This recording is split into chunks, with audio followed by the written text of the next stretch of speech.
All right, man. So, like I said, let's get to the shits. Let's just do it. Let's go ahead and just bite the bullet and get to some tough topics, because there's some shit that's got to be said. And we're gonna start with this Love Island shit, man. Love Island. I've been watching it. Very entertaining. I don't miss an episode. It is fire. Okay, I get it. It is. But yo, when these contestants are getting kicked off the show for a slur, whether it's like a racist slur, a sexist, homophobic, whatever it is, when they're getting kicked off Love Island and they're treating Love Island like it's not a fuck show, that everybody just horny and they're selling sex and they're selling brands, right in front of our faces, it's kind of like you're treating Love Island as if it's this pinnacle of success. Like it's a fuck show. Now that I'm actually saying it, I guess it kind of makes sense because of the brands.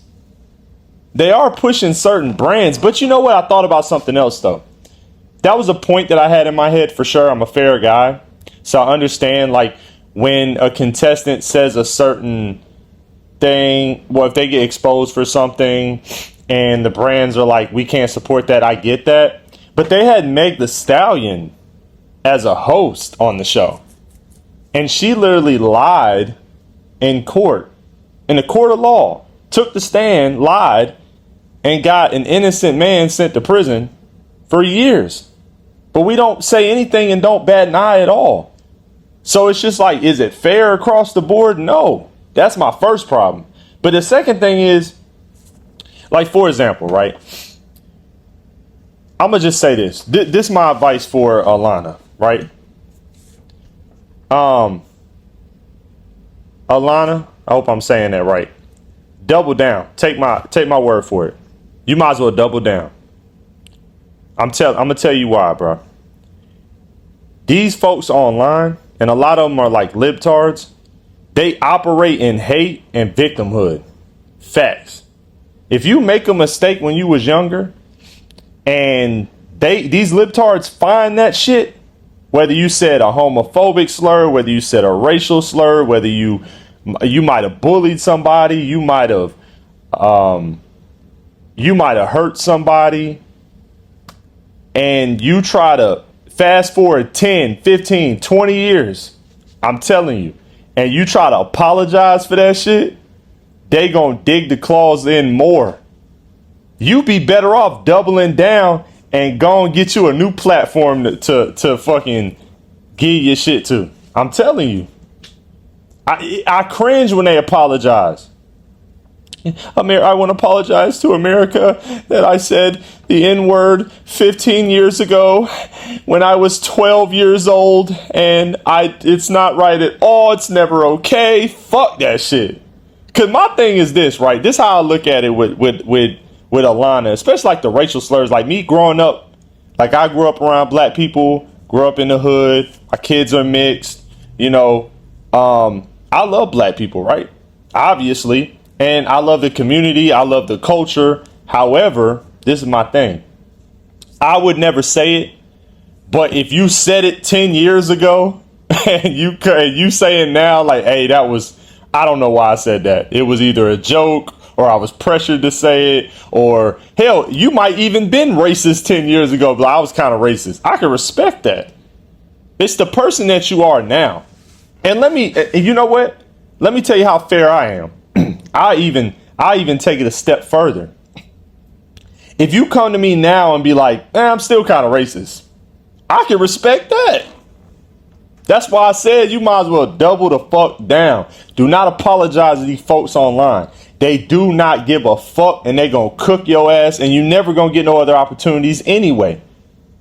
Like and it's funny to see like women witness what men have been subjected to, especially with like the Me Too movement and stuff. Not to say that some of these women weren't valid. But a lot of times these cases are not valid. There's no real proof to say that a man did anything, but just the fact that they could throw out a rumor that a man's life can be ruined.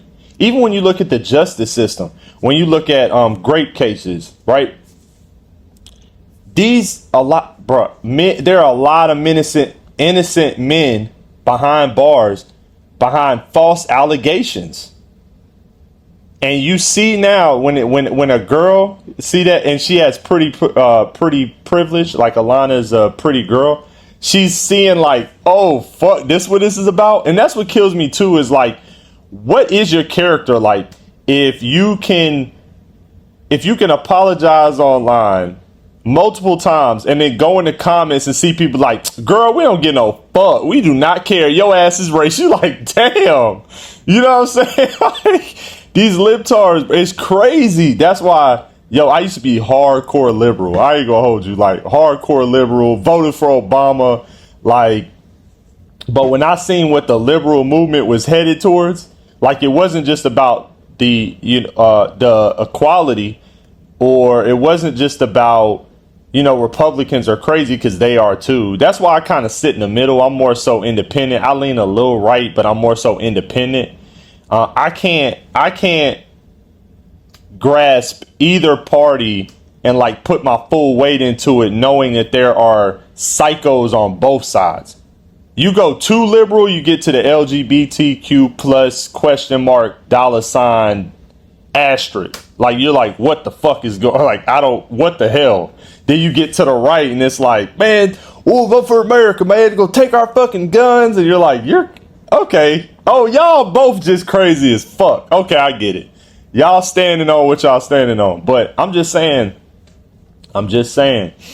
take my word for it, man. Take it with a grain of salt if you want. Okay. Keep apologizing online. See how it go for you. All right, man. So, I was watching DJ Academic stream, and let me see if I can pull it up. And he was talking about, he was talking about Young Miami's record, right? And it's getting some backlash. Where am I scamming?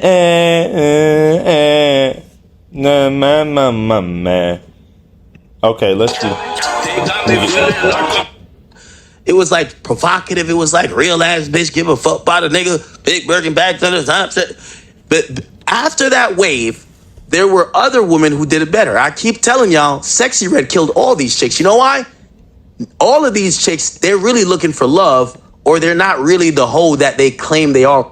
I want to get to the part where, let's see. Now, a pardon letter to the fucking. Here we go. Reason why our community's in shambles. We already know that bitch is low vibrational and was trafficking drugs for Diddy. Did y'all forget that she was a part of it and then wrote a pardon letter to the fucking judge? Do y'all not understand what y'all are promoting? And y'all go promote this ghetto ass, trashy ass bitch? It's crazy work to me. It's crazy work. We got little boys that are getting shot up because they're being profiled, right? As thieves and scammers, and y'all are still outside. Where all my scamming ass niggas at? Grow the f*** up, and when you have to make a GoFundMe for your sons, don't come to the internet. So, remember I was talking about the libtards? So, but yeah, man, Young Miami getting a lot of backlash because apparently, apparently people are in a bit of fatigue when it comes to this ratchet type style rap that's promoting violence and drugs and things like that, right? But my question is, this where we draw the line? So y'all didn't draw the line with the inception of trap music or y'all didn't draw the line with like, and you know what? Let's get out of that. If we're addressing female artists, y'all didn't draw the line with Nicki Minaj? Like, Nicki Minaj talked about the same shit. And Cardi B came, you didn't draw the line there? Because she literally, like, would talk about robbing dudes, drugging them and all that. And then y'all don't draw the line with these artists now? like the Glorillas, the Meg Thee Stallions, the Lottos, like their whole message is fuck these dudes, get their money up out them, and they gangsta if they gotta be. And I mean, they're really just promoting the same shit. I mean, is the issue the scamming part? Like, scamming's kind of been a thing that rappers that like are, yeah, that's been in the context of rap.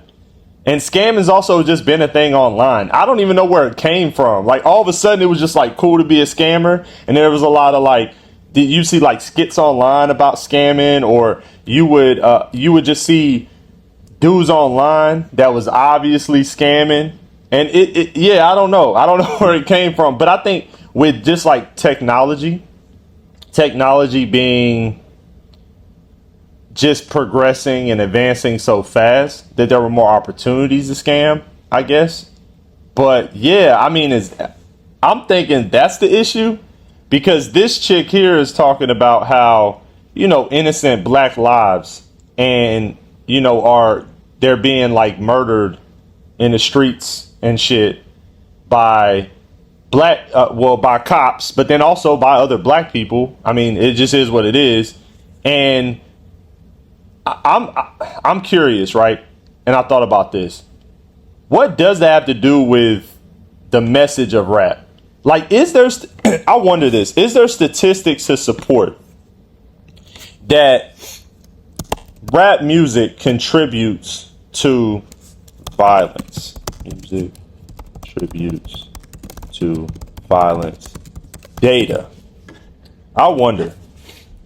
Music, substance use, and aggression. Data was collected. Okay. This might be a valuable. It's .gov, so.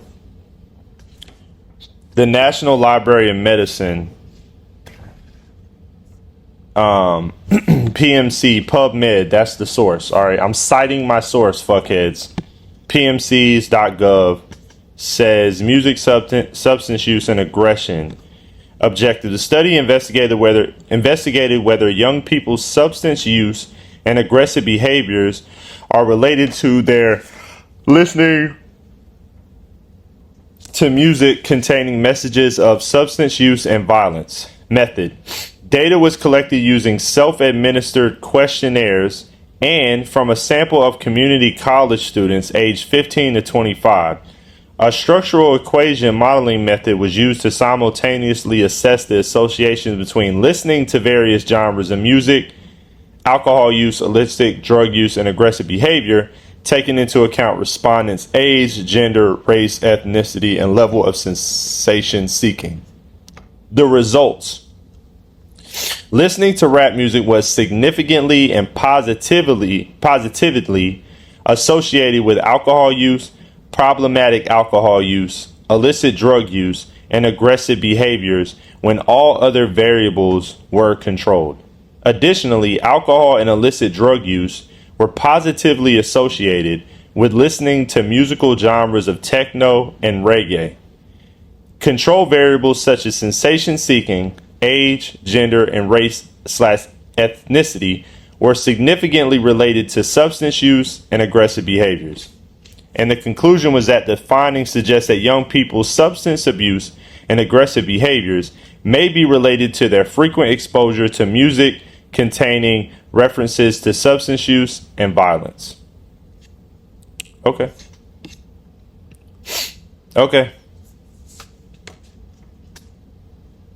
I mean, I get it. I can accept that.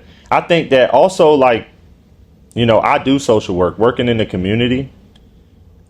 I see it. Listen, I'm not going to act like I don't see it.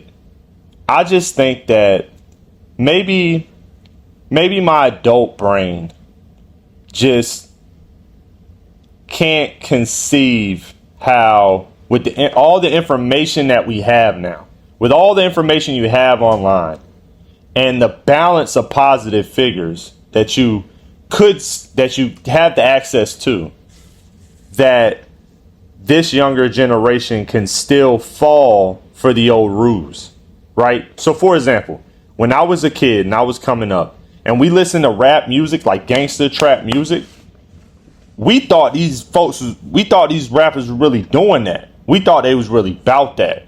And when they say they smoke a pound of weed a week, we like, shit, I wonder if I could smoke a pound of weed a week. And then you see it like, it was influential in the way that we just didn't know any better, in a sense that I wish we would have known that these rappers weren't really about that.